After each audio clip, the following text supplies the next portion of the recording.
Now, Cristiano Ronaldo has been on protest strike at the Saudi Pro League side Al-Nassr. Well, our chief correspondent, Kaveh Solokol, has been right across developments and joins me now. So, $500,000 a day, not happy. Is he happy now?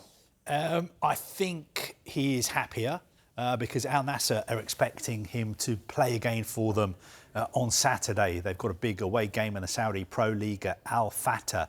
And all indications are that Cristiano Ronaldo is ready to play again. I think there have been some clear-the-air talks behind the scenes. Obviously, he's been unhappy with the way the club is being run. He believes some of their rivals have been getting more funding, especially in the transfer market, than Al-Nassr.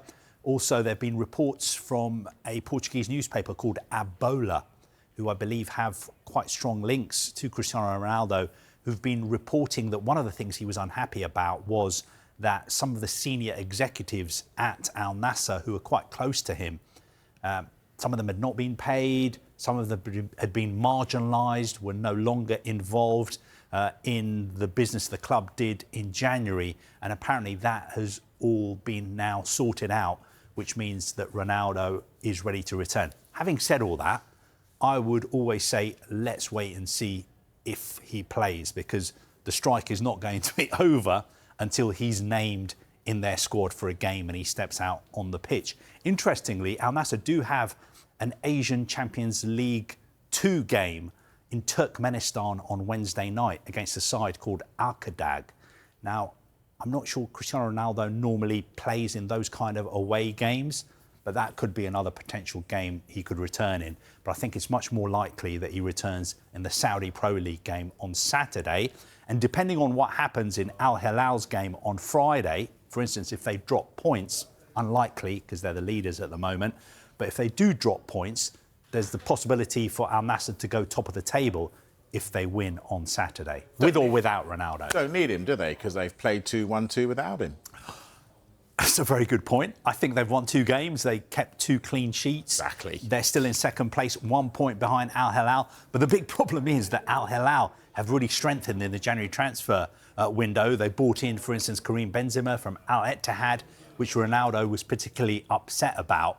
So I really do think they actually need him. If they're serious about winning the title, first time that Ronaldo would have won the Saudi Pro League title since he's been in the kingdom, I think they need him back playing, scoring. And, of course, he wants to score 1,000 goals. I think he's got 39 to go. Given he gets paid what he paid, I'm sorry to keep going on about it, but given how much he gets paid and he's unhappy, do you see him remaining until the end of the season, seeing out his contract? You know what? When you say he's unhappy, I don't think he's unhappy personally within himself. He's unhappy with the way the club is being run. I think he signed a new contract last summer, 2-year contract. Obviously, some promises were made in that contract. I think the feeling at Saudi Arabia is that Al-Nassr have done everything to accommodate Cristiano Ronaldo. For instance, they've brought in a coach who's close to him, executives who are close to him.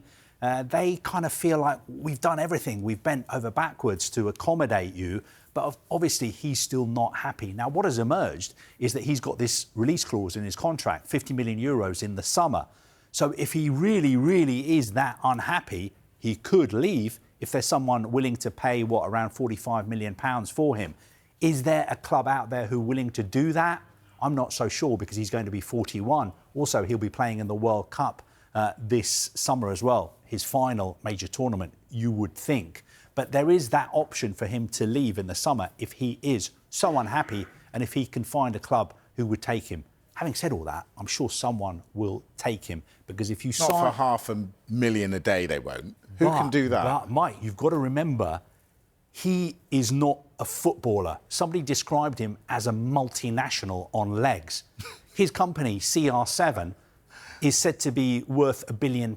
It turns over £300 million a year. That is more than, I think, half the games in the Premier League. So he's bigger than a lot of clubs in this country. So I'm sure someone would be interested, because if you Still got to pay him, though, Kaveh.